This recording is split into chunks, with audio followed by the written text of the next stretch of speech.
Muy bien, la epístola de Santiago. Probablemente el primer libro del Nuevo Testamento que se escribió. ¿Sabía usted eso? Más o menos del año 44 al 49. Hay 5 años de rango ahí.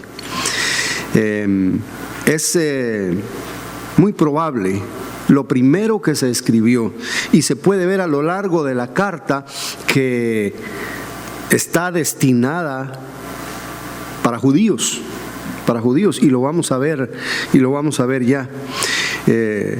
La escribió Santiago, pero ¿qué Santiago fue? Por lo menos hay 4 Santiagos ahí en el Nuevo Testamento, digamos en los Evangelios. Está Santiago, el hermano de Juan. Bueno, déjenme traducirles el nombre de Santiago. Santiago en realidad es Jacobo. Jacobo durante los años fue cambiando a Santiago. ¿Cómo es que cambió? Primero le decían San Jacob, ¿verdad? San Jacobo.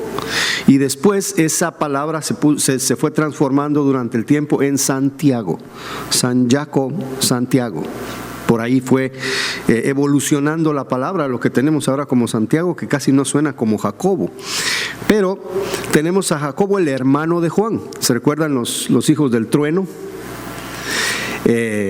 Tenemos a otro Jacobo que era diferente a este hijo de Zebedeo, los hijos de Zebedeo. Y tenemos a otro Jacobo que era el hermano de Jesús. El hermano de Jesús. Si hubiera algún católico ahorita, estaría a la expectativa. ¿Cómo es eso que Jesús tuvo hermanos? ¿Verdad? La Biblia dice que Jesús tuvo hermanos. María tuvo más hijos porque Jesús tuvo hermanos.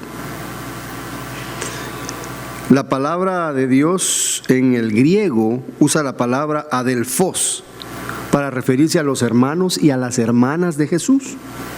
Adelphos. La Iglesia Católica dice que adelphos quiere decir pariente, quiere decir primo.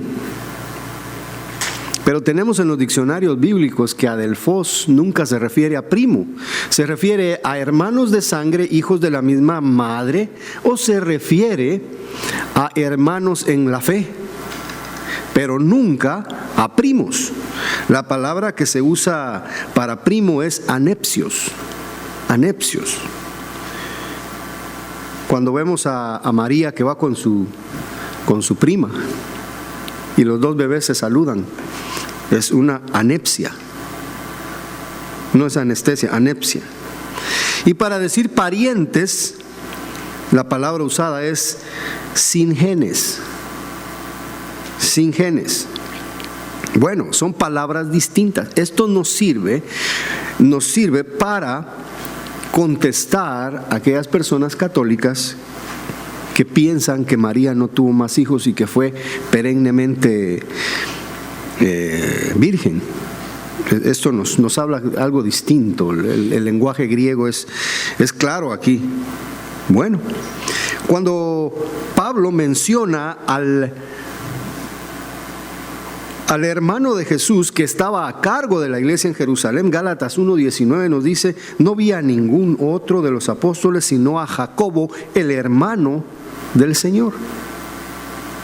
Jacobo era el encargado, era como el pastor de la iglesia en Jerusalén. Ahora, acá el autor dice: Santiago, siervo de Dios y del Señor Jesucristo. ¿Por qué no dice hermano del Señor Jesucristo? Lo que sucede aquí es que Santiago está demostrando humildad.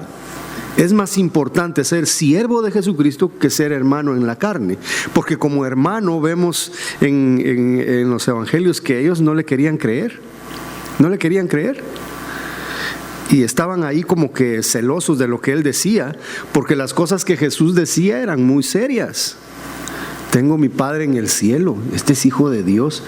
¿Cómo así es hijo de Dios si es hijo de mi mamá y es hermano mío? Si igual que nosotros nos dormimos, comemos, levantamos, lloramos, reímos, ¿cómo es que este es hijo de Dios? Entonces los hermanos tenían cierta incredulidad ante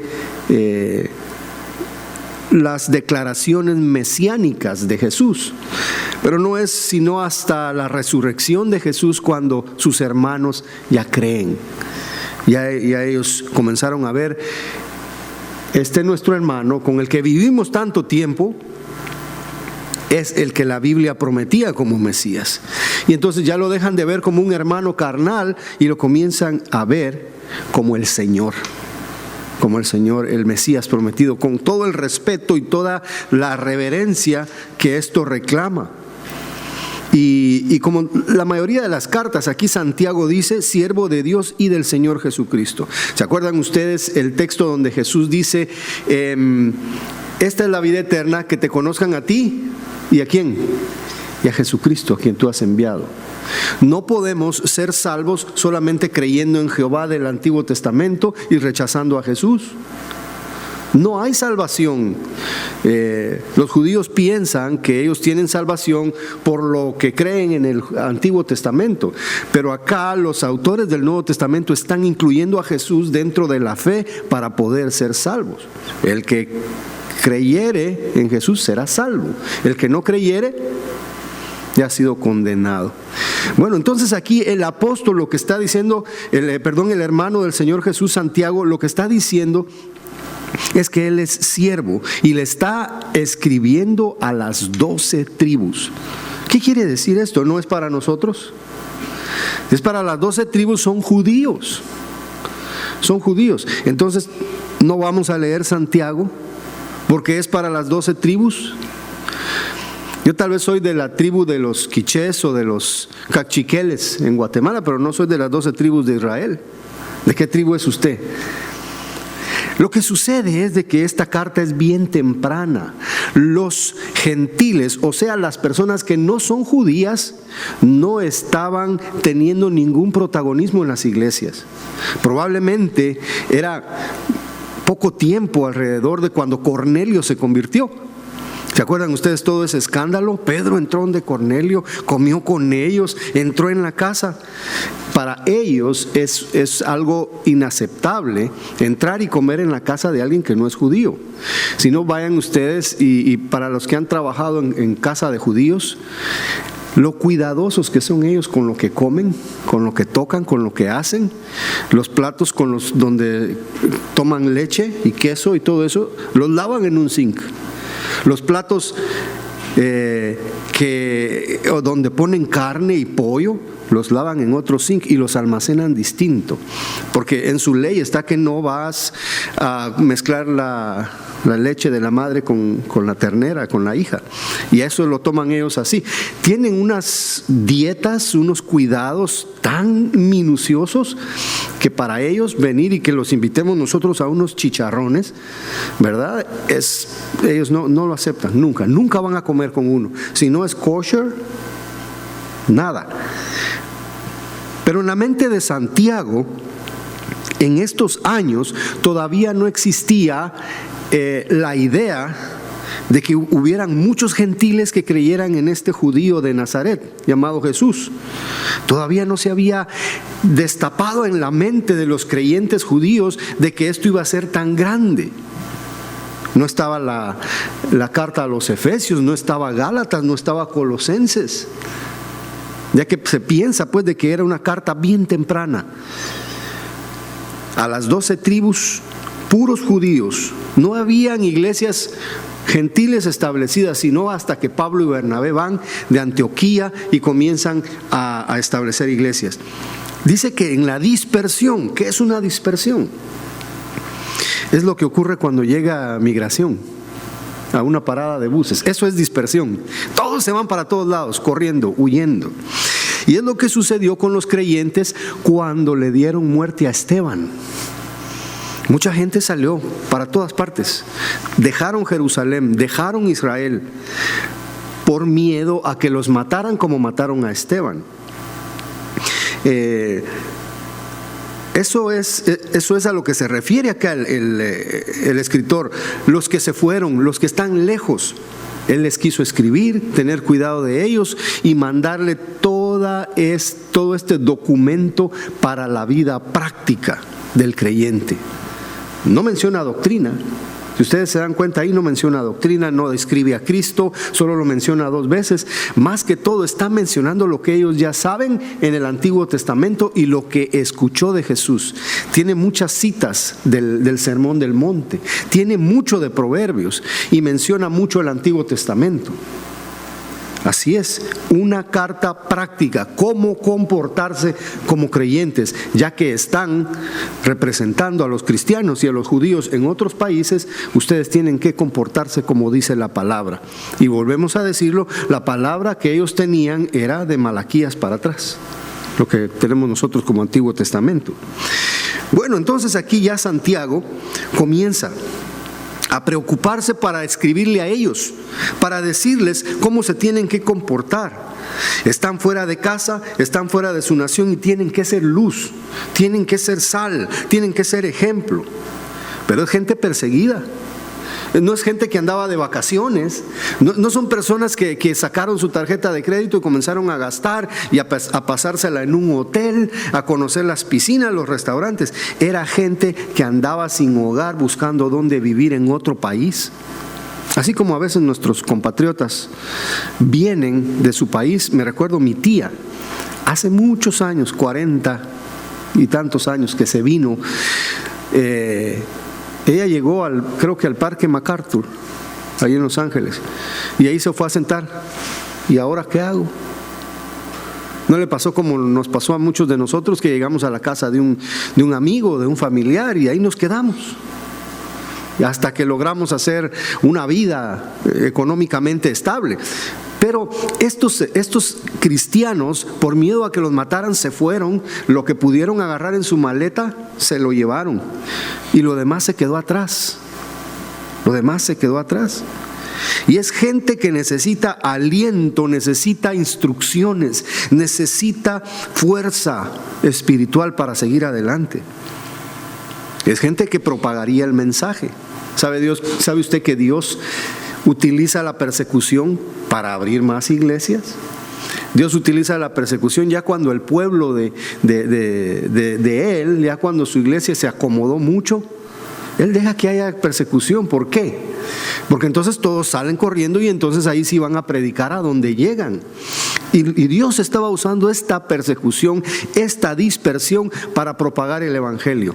Había que desalojar Jerusalén. Dejen ya de estar aquí, váyanse, vayan a predicar para cumplir lo que Él dijo en Hechos 1. Y me seréis testigos en Jerusalén, en Judea, en Samaria y hasta lo último de la tierra. Entonces la persecución ahí estaba ayudando a cumplir esa profecía y ese mandato del Señor. Bueno, entonces estos judíos cristianos, la mayoría de ellos, judíos cristianos, todavía tenían en su mente todo el concepto de kosher. Todavía tenían en su mente la circuncisión. Tenían todas las costumbres de los judíos. Lo único que ahora ya creían en Cristo Jesús. Y ellos estaban comenzando a despojarse de las tradiciones y de los asuntos de la ley de Moisés. Tanto así que a Esteban lo matan cuando Esteban dice: no nos necesitamos juntar en un templo, porque Dios no habita en templos hechos de manos de hombres. Y comenzó a citar el Antiguo Testamento. Y por eso lo agarran, lo enjuician en la calle y de una vez lo van a matar. Porque ya los creyentes tenían nuevos conceptos, ya dado el caso de Jesucristo. Bueno, este pasaje nos da 3 elementos, del 2 al 4, tenemos 3 elementos que vamos a estudiar y atrás de su boletín usted lo puede ver. Creo que sí está escrito ahí, ¿verdad? Atrás del boletín, si usted tiene un lapicero, un bolígrafo, puede comenzar a escribir. Si no tiene, avíseme y yo le mando uno. Le mando un Uber con un lapicero, una pluma. Traje algunos en mi bolsa y si necesita, mi esposa le puede proporcionar uno. ¿Para qué sirve esto? Para que usted lo repase en casa. A veces hay cosas que no las entendemos bien, o el pastor habló muy rápido y no lo agarré, pero si vamos escribiendo y luego regresamos según las citas que estamos dando, referencias cruzadas, usted puede recibir doble bendición cuando en su casa lo hace. Bueno, tenemos 3 elementos a usar cuando estamos pasando por los problemas, así como los primeros cristianos que estaban diseminados por el mundo antiguo. ¿Para qué? Para que al final de cada prueba sepamos que Dios nos ha hecho madurar como cristianos. Primer punto, sufriendo con gozo. Segundo, sufriendo con sabiduría. Y tercero, sufriendo con propósito. Toda persona sufre pruebas, toda persona pasa por problemas, por aflicciones, toda persona tiene dificultades en su vida. Y los creyentes no son la excepción. Los creyentes también tienen problemas. El Señor Jesús dijo: en el mundo tendréis aflicción. Algunas personas predican que viniendo a Cristo y dando mucho money van a tener buena salud y van a tener prosperidad y todo les va a salir bien. Pero no es lo que Jesús dijo. Jesús dijo: a ustedes los van a perseguir, los van a meter a la cárcel, a algunos de ustedes hasta los van a matar. Jesús nunca le prometió a su iglesia que iban a tener mucho dinero por el hecho de ser cristianos o por el hecho de dar mucha ofrenda. Esto es manipulación que se da en muchos lugares que se dicen iglesias ahora. El creyente tiende a tener más problemas que la gente común. ¿Por qué? Porque tiene que pelear contra la corriente del mundo. El mundo no pelea contra el mundo. El mundo hace lo que el mundo hace. Pero el creyente tiene que abstenerse de cometer lo que el mundo comete, de mancharse como el mundo ya está manchado. Hemos pasado de las tinieblas a la luz. Ahora ya no andamos como andábamos antes. El creyente tiene una carga más fuerte andando en este mundo. Acuérdense que somos peregrinos y extranjeros. Este mundo no es nuestro hogar. La palabra de Dios dice: poned vuestra mente en las cosas de arriba y no de la tierra. La palabra de Dios dice también en boca de nuestro Señor Jesucristo: no os hagáis tesoros en la tierra. Así es. Y también lo podemos ver más adelante en este libro en estudio, que hay muchas personas que están pidiendo y pidiendo para atesorar cosas en este mundo, riquezas conforme a sus pasiones. No debemos pedir así. Ahora, el creyente, ya que vimos que es el más emproblemado en este mundo, porque tiene que estar refrenando su pecado, tiene que estar dedicándose a no dejarse afectar por el mundo. Ahora, Santiago, después de su pequeño saludo, después de decir que él es el que escribe y después de decir a quién le escribe, de parte de quién, salta rápidamente, no hace ninguna introducción, ni siquiera una transición para pasar a lo que va a platicar. De una vez dice: hermanos míos, les está hablando primeramente a hermanos en la fe. Les está hablando a hermanos judíos y les está hablando con cariño, con afecto. Él está preocupado por ellos porque sabe los problemas que están pasando. El mismo Santiago, años después, iba a ser martirizado, iba a morir ahí. Dice que lo aventaron desde una pared muy alta de Jerusalén, y que cuando cayó el pobre todavía estaba agonizando y llegaron y lo terminaron de matar con piedras. El apóstol Santiago, eso es lo que dice la tradición. Pero él, sabiendo que habían muchos otros que estaban sufriendo lo mismo, les dice: hermanos míos, pídanle a Dios que ya no les vengan problemas. Así les dijo. Decreta en el nombre de Jesús que ese problema sale huyendo. Rechazo. Satanás, vete de aquí. No. Dice: tened por sumo gozo cuando os halléis en diversas pruebas. Qué contradicción a lo que se predica ahora, ¿verdad? Alégrense porque están siendo perseguidos, porque están siendo burlados, porque están siendo rechazados. Ya para el inicio de la carta, hermanos, nosotros nos quedamos cortos, ¿verdad? Porque ¿qué es lo que hacemos cuando tenemos problemas? Rápido se nos hace un nudo aquí. Y aquí comenzamos a sufrir espasmos, estrés. Nos enojamos, nos ponemos tristes, nos ponemos rebeldes, ya hasta soñamos pesadillas. Dice, hermanos míos, hijos de un mismo Padre. Hijos de un mismo Padre. Tengan por sumo gozo, y vean la palabra sumo ahí, lo más alto que puede haber en gozo. Alégrense mucho. Pablo utiliza el mismo concepto cuando dice regocijaos. Otra vez os digo regocijaos, o sea que estén requete alegres, ¿verdad? En todo. Es un gozo grande, es estar feliz siempre, continuamente, felicidad provocando felicidad. ¿Se ha intentado usted reír ante el espejo a la fuerza? ¿Qué pasa? Uno resulta riéndose más y cuando siente uno está carcajeándose y no sabe ni por qué, pero es que la risa se contagia. Y a eso se refiere. Usted tiene que comenzar a pensar en las bendiciones que tiene Dios para usted, así como decía nuestro canto, para poder sobrellevar eso. Tened por sumo gozo, mucha alegría, cuando os halléis en diversas pruebas. No dice cuando vengan las pruebas que a ti te gustan.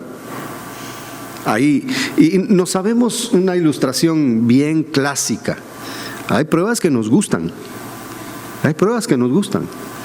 Iba un muchacho cristiano en un bus, de aquellos buses de allá de nuestros países, y por aquellas carreteras que se hacen para un lado y para otro cuando cruzan en tierra.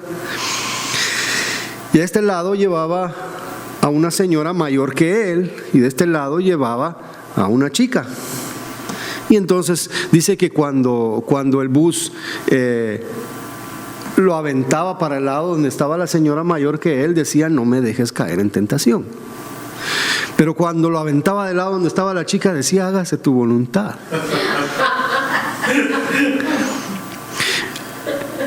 A veces quisiera la persona ser tentada de cierta forma, ¿verdad? Pero no es que estemos escogiendo la prueba que nosotros queremos, sino la prueba que se nos está poniendo enfrente. Y dice, cuando os halléis por diversas pruebas. La palabra aquí en griego dice de diversos colores, ¿sí? Multicolor de pruebas. Vean ustedes sus problemas como cosas de colores. Nos gusta ver colores, ¿verdad? Póngale, más a los latinos, póngale colorcitos. ¿Vemos así los problemas nosotros como algo que deleita nuestros ojos? Varia clase de problemas, diferentes orígenes, diferentes formas, diferentes tamaños de problemas.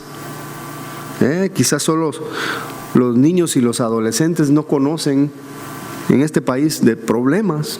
Todo lo tienen. Pero la persona que ha sufrido sabe lo que son problemas y sabe lo que duele y sabe la reacción que uno tiene cuando el problema llega. A veces, como decimos nosotros, del aire.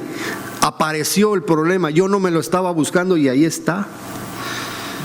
Lo que Dios quiere es demostrar cuán buena es nuestra fe y nuestra madurez cristiana. Pero Dios nunca intentará dañarnos dentro de esa prueba, más bien fortalecernos. Ahora, hermano, dígame, ¿qué es una prueba? Una prueba. Bueno, es una situación difícil, es un problema que sirve para medir nuestra fe, la fe del cristiano. Un examen, un test directo a la persona. Hay un muchacho que está creciendo y que quiere ser un gran atleta. Y lo están entrenando, ahí en la escuela lo están entrenando, es el mejor de todos, pero quieren que rompa los tiempos. en cuanto a velocidad, en la cantidad en cuanto a fuerza, a resistencia, y lo someten a un entrenamiento fuerte. Y al final, para ver si califica a la siguiente competencia, le hacen un test. Y el pobre muchacho comienza a sufrir porque el test es muy duro. Tienes que lograr tal velocidad en tanto tiempo. Tienes que lograr levantar tal peso. Tienes que lograr resistir tanto tiempo. Esa es una prueba que se le está pasando al atleta para ver si está preparado para ir al siguiente nivel o a la siguiente competencia. Así es como Dios nos pone a nosotros en problemas. Él permite que los problemas lleguen para ver cómo está nuestra vida espiritual. Y aquí nos dice el escritor que nuestra actitud debe ser positiva ante las dificultades. Y es precisamente lo contrario a lo que hace el mundo, lo contrario a lo que el ser humano está acostumbrado a hacer.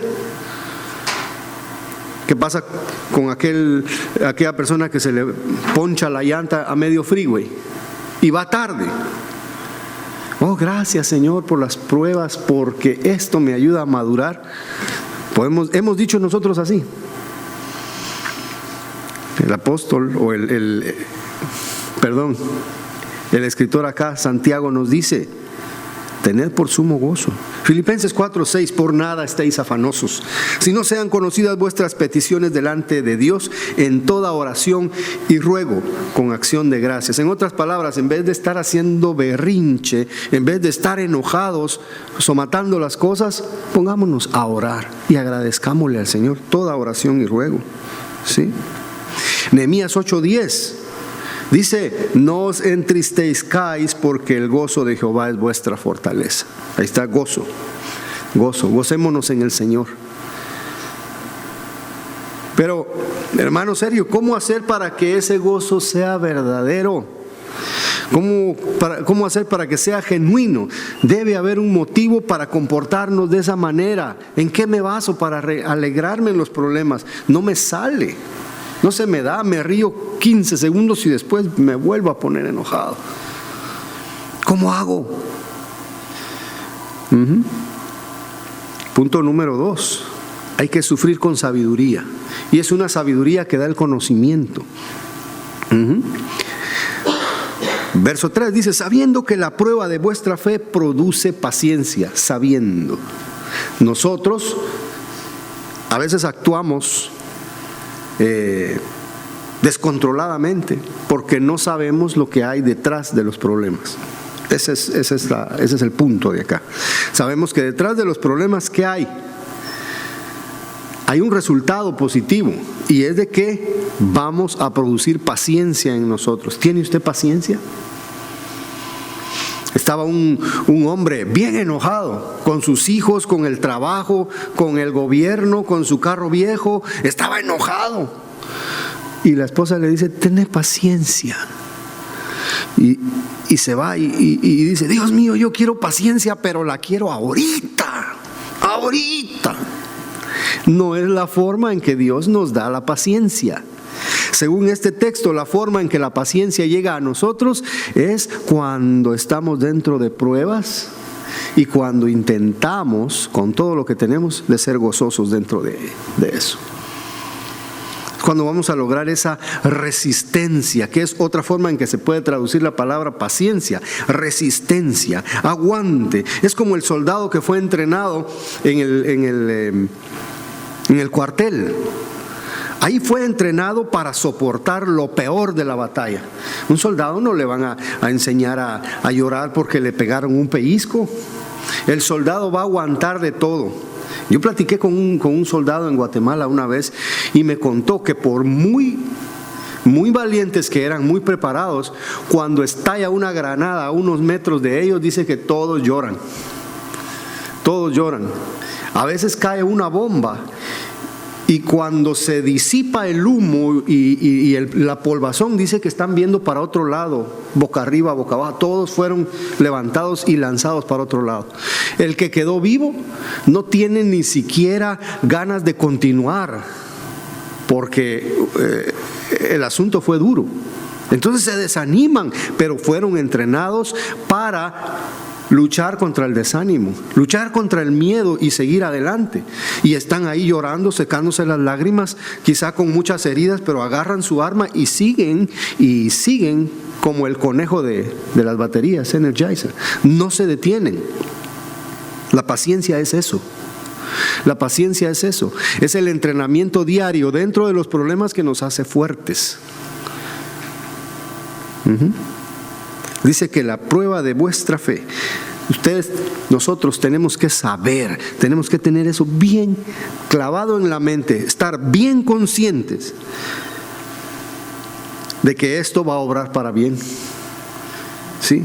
Y ese bien es la paciencia que vamos a adquirir, ese aguante, esa resistencia. Al ser probados, los creyentes están demostrando cómo está la fe. Cuando uno es nuevo en la fe, cuando uno es un creyente recién convertido, que no ha recibido fundamentos de la fe, que uno no ha sido discipulado, con cualquier cosita hay quienes se quieren ir al mundo de regreso. Ay, es que mi mamá me dijo que le caen mal los evangélicos y no quiero ir a la iglesia. Conozco un hermano que se bautizó y luego tuvo problemas con su esposa y ya no siguió yendo a la iglesia. Lo jaló. Pero eso es cuando la fe está muy débil, o incluso cuando no hay fe. Y eso es uno de los puntos de Santiago. Cuando nosotros no nos comportamos como debemos, muy probable es de que ni siquiera existe la fe salvadora en nosotros. La fe sin obras es muerta. Ese es el título del libro. Dios está testeando, está examinando cómo anda la fe en Él, nuestra confianza. Podemos cantar 1000 cantos, 1000 coros, podemos leer mucho la Biblia, pero a la hora de los problemas es donde se ve quién es quién y cómo estamos parados. Las pruebas son el medidor, son el indicador, la luz en el dashboard, la aguja que marca cómo está nuestra confianza en Dios. ¿Confía usted en Dios? Yo confío mucho en Él. Bueno, no me lo diga. Vamos a ver cómo le va cuando venga el siguiente problema. ¿Se acuerdan ustedes cuando estaba el Señor Jesús durmiendo en una barca? Y la barca se estaba ya casi hundiendo y los discípulos tratando de ahí con sus guacales, sacando el agua y llega uno de los discípulos y le dice: Señor, tú durmiendo y nosotros ya nos estamos muriendo aquí. Y se levanta el Señor. ¿Y qué es lo que el Señor les dice? No les reclamó por qué me despertaron. Eso no fue el reclamo. El reclamo fue: ¿por qué no tienen fe? Ahí se dio cuenta y ahí Jesús le demostró a ellos cómo estaba la fe. Jesús lo que quería es que llegaran y le dijeran: Señor, ayúdanos. Entonces el Señor les ayuda. Hay un dicho por ahí que dice: si el Señor está en mi barca nunca se va a hundir por duro que sople la tormenta. Y es que es esa confianza en Él. Parece que todo se va a acabar, parece que todo llegó a su fin, parece que ya no aguanto, pero Señor, tú estás en control y espero que en tu momento tú hagas lo tuyo. Y el que se va a lucir es Él, y el que va a ser glorificado va a ser Él. Y Él nos va a dar a nosotros un chequecito. Pasaste la prueba, no te desesperaste, no dijiste cosas que no debiste haber dicho, no pensaste cosas que no debiste haber pensado. Yo sé que fuiste fiel, así como Job. Job estuvo ahí en una lucha, en una batalla, pero jamás reclamó nada en contra de Dios. Es lo que Él quiere que hagamos. Vamos a gozarnos en las pruebas, porque eso produce paciencia. Santiago aquí está estableciendo que la paciencia es un elemento muy valioso, porque quiere que nos gocemos al adquirirla, aunque así pasemos por problemas. El motivo del gozo en los problemas es de que yo voy a tener paciencia. Quiere decir que la paciencia vale bastante, vale la pena. Ahora, ¿cómo es que la prueba produce paciencia? Vamos un poco a detalles. La paciencia, ya dijimos, que se desarrolla en las pruebas. Por eso las pruebas son una bendición. Gracias, Señor, por las pruebas. Dad gracias a Dios en todo. Por eso debemos estar felices al recibirla. Ahora, el saber que no sufrimos por gusto, sino con un beneficio, nos hace actuar con sabiduría cuando sufrimos. Cuando se están burlando de nosotros como cristianos, cuando nos están reclamando porque no quisimos hacer algo que estaba incorrecto, cuando nos dejó la novia por ser cristianos, porque no quisimos hacer las drogas o las cosas bandidas que se hacían en la adolescencia, cuando perdimos una oportunidad por querer ser honrados con el IRS. En esos momentos es de que nuestra paciencia se está desarrollando, porque estamos aguantando, porque no damos marcha atrás, como el soldado. Tiene su espada, tiene su escudo, y aunque está sintiendo los golpes, él sigue avanzando. Eso es paciencia. No desanimarse, no dar marcha atrás, no hacer lo que no debemos hacer en ese momento. ¿Y qué es? Desanimarnos, volver atrás, salir de la batalla, dejar a los demás con toda la carga.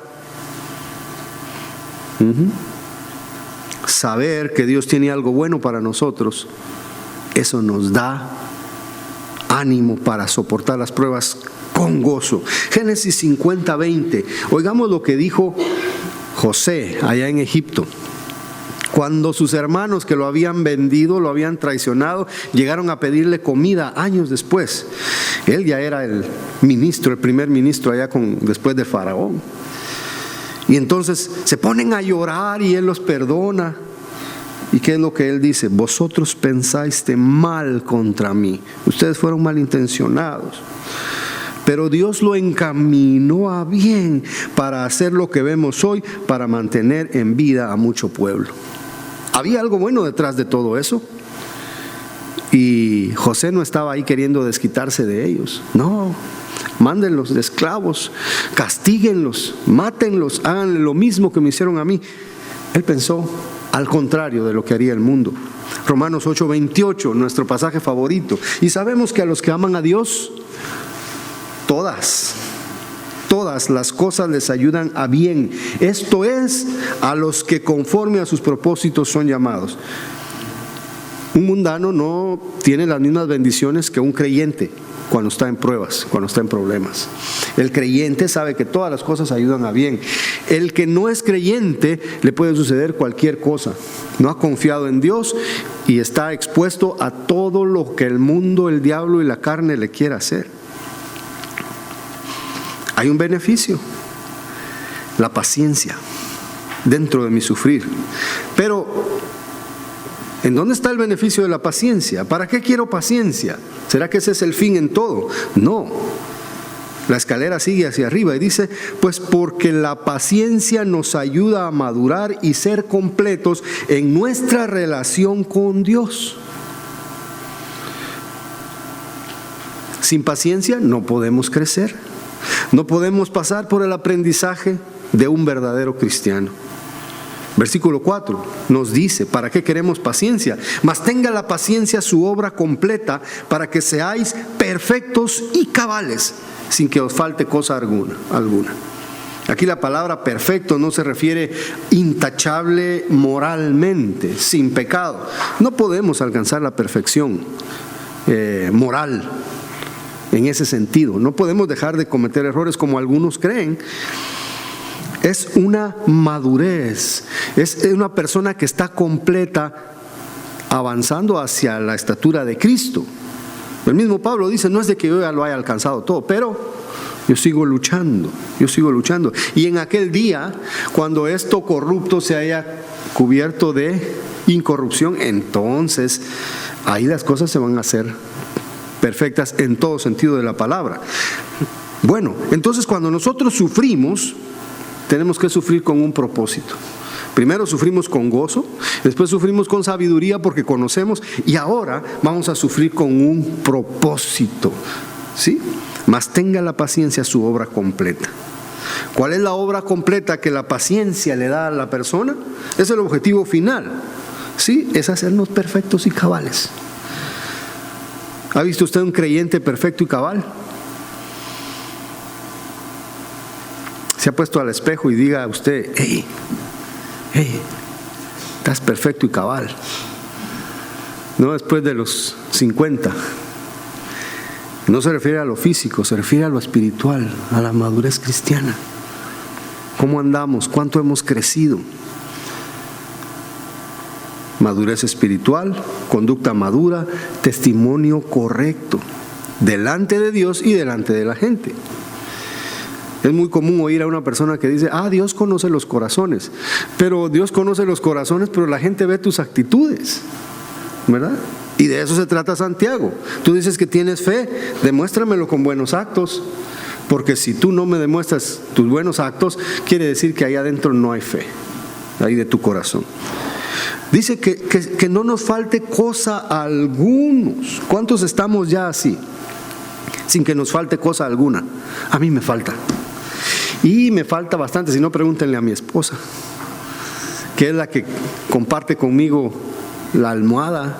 A veces comemos en el mismo plato. Ella sabe quién soy yo y yo sé quién es ella. ¿Y ustedes saben quiénes son ustedes?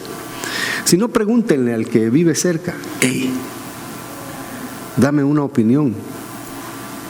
¿Cómo me comporto yo? ¿Será que ya soy maduro? Para eso estamos aquí en la iglesia, para exhortarnos los unos a los otros. A veces no queremos que nos digan nada. Eso no se meta conmigo. Dios conoce el corazón. Pero si nos faltan muchas cosas, tenemos que saber qué es lo que nos falta. Y si usted quiere ya completarse, entonces ¿qué tiene que hacer? Dios, dame paciencia. ¿Y cómo es que Dios le da paciencia a las personas? Por medio de las pruebas, por medio de los problemas. Dios nunca nos ofreció ponernos en una bolita de cristal sin que sufriéramos en esta vida. 1 Pedro 1, 15, 16. Sino como aquel que os llamó es santo, sed también vosotros santos en toda vuestra manera de vivir. Porque escrito está: sed santos porque yo soy santo. A eso quiere Dios que nosotros lleguemos. Esa es la escalera que nosotros tenemos que subir. Apocalipsis 22, 11b dice: el que es justo practique la justicia todavía, y el que es santo santifíquese todavía. Ese es el proceso, la santificación progresiva. Ese es el proceso del cristiano, para que un día digamos: ya me falta menos. Ya me falta menos. Mis reacciones al estar en problemas, ¿sí? Mi pensamiento cuando tengo dificultad, cuando las cosas no me salen. ¿Se ha dado cuenta usted que a veces entre más tarde va uno, más ocupado está el freeway? Como que por molestar. Y el que va delante de nosotros va dejando un bloque de distancia para que todos se metan. ¿Qué hacemos en ese momento? Nos falta todavía pasar esa lección. Dios nos va a mandar las pruebas. Yo no vengo aquí a prometer, a declarar, a confesar, a decretar de que usted no va a tener problemas. La palabra de Dios nos dice hoy que los problemas son algo bueno para el cristiano, porque Él lo encamina bien para que crezcamos, para que maduremos, para que cada día nos parezcamos más al Señor. Váyase usted hoy a su casa y diga: Señor, ¿qué me hace falta? ¿Qué me hace falta para estar completo? Mi vocabulario, soy muy mal pensado. Los chistes que cuento en el trabajo, la forma en que le contesto al jefe, ¿cómo nosotros reaccionamos? Señor, tanto que te sirvo y mira cómo me pagas. Ya para un cristiano maduro eso no debe existir. Dios quiere que nosotros cada día vayamos adelante, y va a usar las pruebas, va a usar los problemas. A veces preguntamos: ¿por qué? Aquí está la respuesta hoy: porque es bien para nosotros. Póngase de pie.